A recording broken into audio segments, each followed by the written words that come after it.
গত বছর মা একটা বিয়ে দাওয়াতে গেছিল, জোনাকির ভাইয়ের বিয়ে। বলতে পারিস আমরা ফ্যামিলি ফ্রেন্ড। আর জোনাকির কথা যদি বলিস, ওর সাথে আমার খুব একটা সাক্ষাৎ হয়নি। কেন জানি ওকে খুব ভালো লেগে গেল। ভালো লাগা বলছি কেন, ভালোবেসে ফেলেছি ওকে। কিন্তু এই কথাটা ওকে বলা হয়নি। কিন্তু আমি জানি সত্যিকারের ভালোবাসায় কখনো পরাজয় হয় না।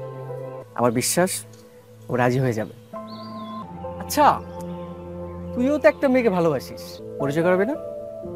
তুই যে মেয়েটাকে ভালোবাসিস না, আমিও ওকেই ভালোবাসি। মানে তুই কি ভাবছিস তুই জোনাকিকে ভালোবাসিস এটা জেনে আমি দূরে সরে যাব, চুপ থাকবো, ড্রামা করব?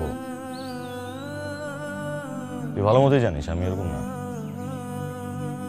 আমার আর উল্টা মনে হয় একটা সুন্দরী মেয়ে মনে মনে যে কেউই তাকে পছন্দ করতে পারে, ভালোবাসতে পারে। এখানে দোষের কিছু নেই।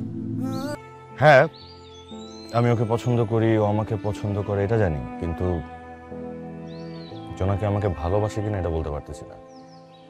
আমাদের ক্ষেত্রে দুজনেরই সিচুয়েশন সেম। তবে হ্যাঁ, আমাদের ওর মনের কথাটা বুঝতে হলে নিজেদের মনের কথাটাও কিন্তু ওকে বোঝাতে হবে।